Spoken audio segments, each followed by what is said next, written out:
keetii Waaqa koo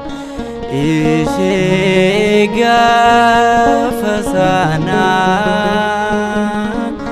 naaf dhiphattee gatii koo naaf baastee eeyyeeni Waaqa koo kan hin qabne tasa tilmaama naaf mul'istee jaalala isa dhugaa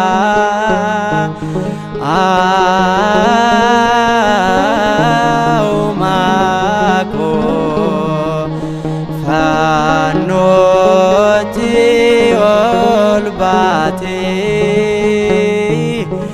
maalan baasaa tola daangaa hin qabneen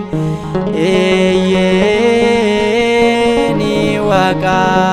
koo keessa laphee koo boojiiti.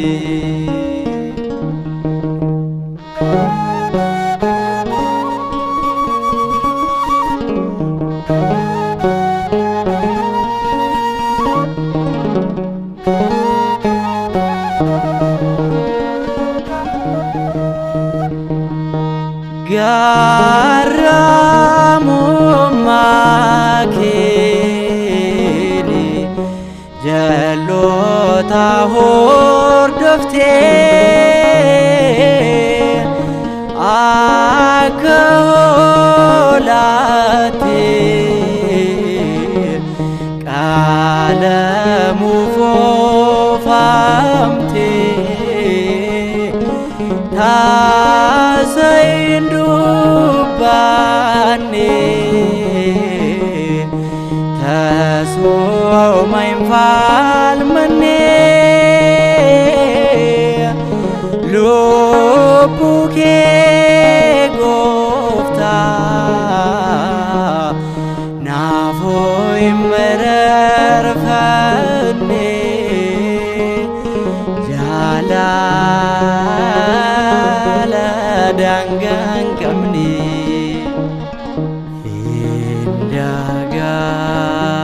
indagaadhu waa'ee dhibbuu keetii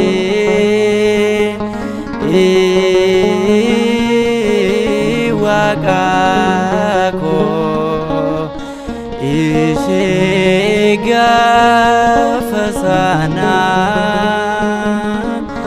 naaf dhiphattee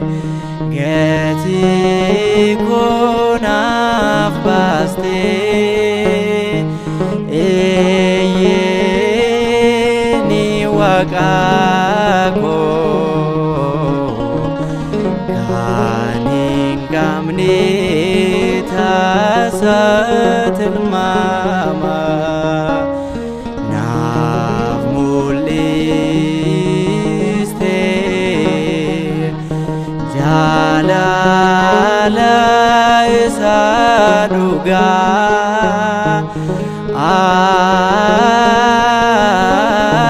Uumaa koo fannootti ol baatee maalan baasaa tola daangaa hin qabneen eeyyeeni Waaqa koo keessa laphee koo boojiiti.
sangeranko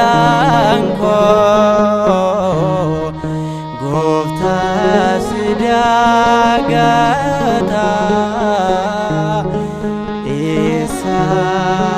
isaan sirraanfata hindagadhu waa'ee dhibbuu keetii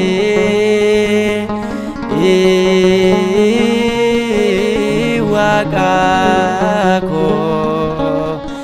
ishee gaafa sanaa naaf dhiphattee gatii koo naaf baastee eeyyeeni Waaqa koo kan hin qabne tasa tilmaama naaf mul'istee jaalala isaa dhugaa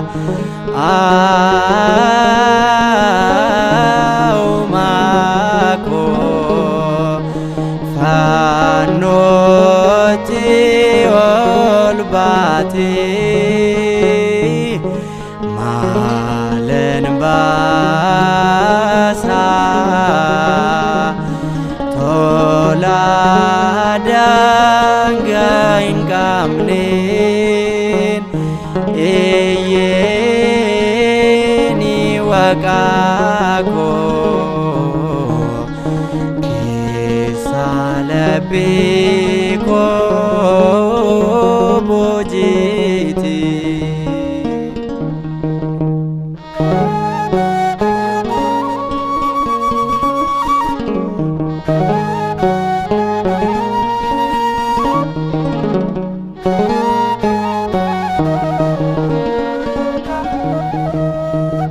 Oolmaa kee Gooftaa ani himeen fixoo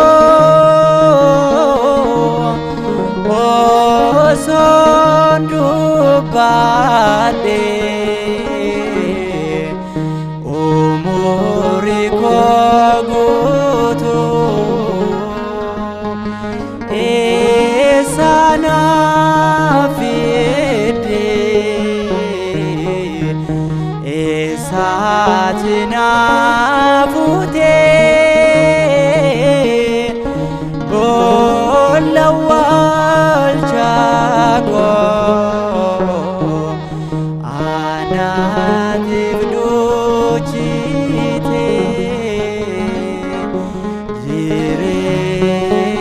jireenyaaf na waamtee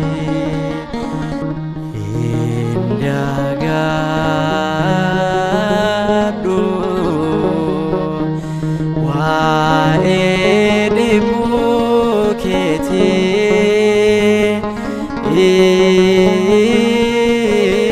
Waaqa koo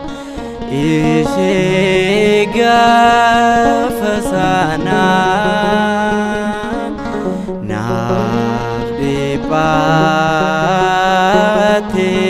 dhiphattee gatii koo naaf baastee eeyyeeni Waaqa koo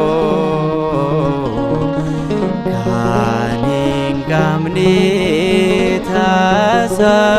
tilmaama naaf mul'istee jaalala isaa dhugaa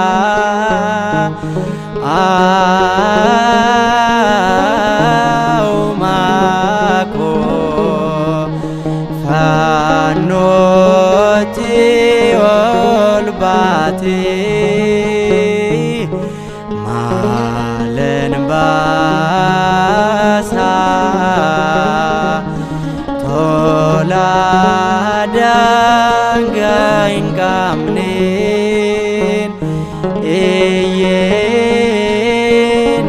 waqaakoo keessa labbii koo boojiiti.